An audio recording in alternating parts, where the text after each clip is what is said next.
Christmas, as we know, is on its way, but are two ex-royals on their way to the United Kingdom? Hi, Neil Sean here in the heart of London. Sorry, I've got the giggles already, I don't know why. Lovely to have your company, thanks so much for joining me today. And yes, we're back to an autumnal look. It's still warm though, I don't know about you, there is definitely something in the climate. Just don't tell Greta, I couldn't cope honestly.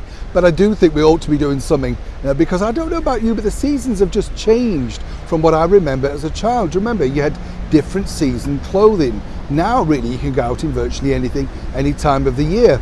Well, possibly not in a bikini, but you know what I'm saying. But back as ever to your royal story of the day. As you know, I find it always really fascinating with the royals at Christmas because they really do have a stickler for tradition. They like to do things literally timed to the detail. My particular favourite story is the fact that a lot of people apparently are weighed by Her Majesty the Queen. It's a fun game, but basically to see if they put on weight while they stay at Sandringham or Windsor because they're so well fed over the festive period. I'm not so sure that Kate would, of course, put on a pound. She seems to be very stringent on her diet. Wish I had her determination, don't you? But of course, Her Majesty the Queen is busy planning her festive treats this year. And there's been great speculation as to whether Harry and Meghan would be invited, etc, etc. Would they be bringing over their two children, all that sort of stuff. Now there's a breaking story over here in the United Kingdom that basically says that they've turned down an invitation from Her Majesty the Queen. Now as ever here on the show, we like to be fair and balanced and tell you the truth first. But here is the truth. There has been no invitation offered so far to Harry and Meghan. It's still very much up in the air, but if you want my opinion, they simply won't return, not because Prince Harry, I'm suspecting, wouldn't mind returning to see some members of his family, but let's face it, it's going to prove a very difficult and tense time.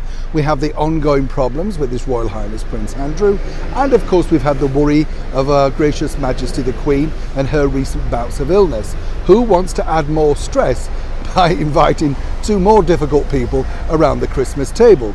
But more importantly, of course, I believe this version of events. It's interesting, isn't it? Because Harry and Meghan have got very powerful PR. And if they state first that they've turned down that particular invitation, that becomes the folklore, the story. But as I can tell you, I speak to very good sources at the palace and they've simply said to me that those invitations have been up in the air, floating. And that's because of all the ongoing problems regarding Her Majesty.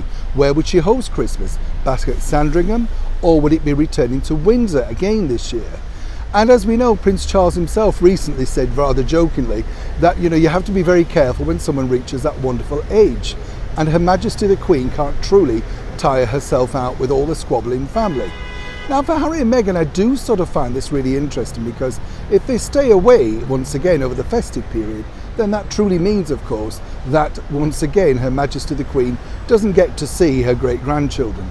But so far that appears not to bother, not necessarily anyway, Miss Meghan Markle, too busy telling the chat show hosts how those children are getting on, rather than of course connecting with the family that she once married into. Neil Sean in the heart of London.